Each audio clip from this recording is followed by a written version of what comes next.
এই যে এইখানে লাল রঙের শার্ট পরা ভাই মুখে হাসি থামতেছে না, এই ছবিটা দেখা করতে গেছে। পিছনে যিনি আছেন উনি হচ্ছে এইটা আপনার কম্পিটিটর। আমার কম্পিটিটর না আসলে কম্পিটিটর বুঝছি নামটা না বুঝছো না আমার জীবন বাংলা মুভির কিং বলা হয়।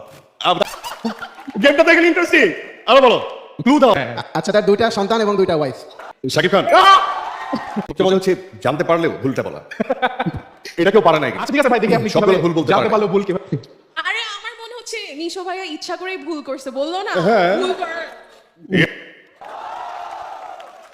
এই যে এইখানে লাল রঙের শার্ট পরা ভাই মুখে হাসি থামতেছে না, এই ছবিটা দেখা করতে গেছে। পিছনে যিনি আছেন উনি হচ্ছে এইটা আপনার কম্পিটিটর। আমার কম্পিটিটর না তারপরে একটু বলো। না আসলে কম্পিটিটর বুঝছি নামটা না বুঝছো না আমার জীবন আরে মজা শেষ তো আগে বলে ফেললে। ক্লু দাও। আর ক্লু দাও। বাংলা মুভির কিং বলা হয়। তারপর বলো আরো। গেমটা দেখলে ইন্টারেস্টিং। আরো বলো, ক্লু দাও। আমি একটু একদম স্ট্রেট কেন বলে দাও। আরো বলো, হ্যাঁ বুঝতেছি না। আরো বলো, দামি চশমা পরে। আরো বলো, আরো বলো। বলো বলো ও, সবাই বলতে হবে না, তুমি বলো ক্লু, আমি যদি বুঝতে না পারি। আপনার জন্য তো সহজ করে বললাম। আরো সহজ করে বলো। দেখো ও বলতে পারতেছে না, আমি বলতে তোমার ক্লু পারতেছি। শেষ, তাহলে আরেকজনের কাছে আমরা যাবো ক্লু দিতে। ওকে আচ্ছা, এই যে সামনে সাদা ভাই কাছে ওর কাছে আরো ক্লু আছে দেখি। হ্যাঁ বলো ভাই, তুমি বলো দেখি। এত সহজে বলা যাবে না। বাংলাদেশের সুপারস্টার। আচ্ছা, নাম্বার 1 সুপারস্টার বলা হয় তাকে। তারপর আরো বলো। নিশা ভাই আপনি আর একটা ক্লু নিতে পারবেন। গেম প্যাটার্ন চেঞ্জ হয়ে গেছে না। আচ্ছা, তার দুইটা সন্তান এবং দুইটা ওয়াইফ।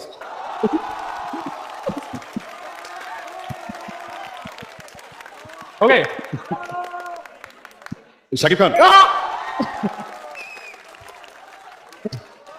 পার্সন আমি শাকিবকে মিট করেছি আগেও, শাকিবকে আমার বেশ ভালো লাগে। তার সাথে মাঝে মাঝে দু একবার ফোনেও কথা হয়েছে। তো is rooted and very exciting guy and আমার একটা ফন্ডনেস আছে ওর প্রতি। তো আমার পিরিয়ড সে বেঙ্গলে হোক, বাংলা সিনেমার জন্য হোক বা ন্যাশনালি হোক, আমাদের ভারতে সুলতানও রিলিজ করবে। আর বহু সারা যারা বিদেশ যায় তারা বোধাই। এই আপ্রাণ নিশু, তোরে বলতাছি শোন, তুই একটা ছবি কইরা তুই যেই ভাব দেখাইতাছ, তোর শেখার উচিত এই জিতের থেকে, তোর শেখার উচিত। জিত কলকাতার যে কত বড় একটা সুপারস্টার সেটা সকলেই জানে এবং তুইও জানস। দেখ, জিত একটা সাক্ষাৎকার, মিডিয়ার একটা সাক্ষাৎকারে জিত একজন সুপারস্টারকে সম্মান কিভাবে দিতে হয় সেটা শিখে নে জিতের।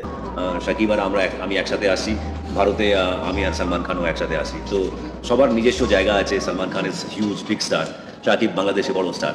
তো সেখানে আমি জানি যে কোন অধিকারে কথা বললি, প্রবাসীরা ভোদাই, দেশে বিয়ে করে প্রবাস গেলে তারা ভোদাই, তুই এই অধিকার।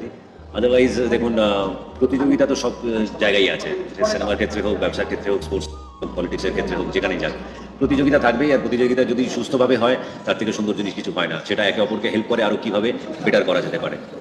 আর এই পরিস্থিতিতে দাঁড়িয়ে আমি জানি যে ঈদ একটা বড় পিরিয়ড, সে বেঙ্গলে হোক, বাংলা সিনেমার জন্য হোক বা ন্যাশনালি হোক, আমাদের ভারতে সুলতানও রিলিজ করছে। তো এখানে আমার জন্য শুনে এসেছি যে একটা যারা আমার কাজও পছন্দ করে, আশা করি তারা সিনেমা যদি ভালো লাগে তারা দেখবে।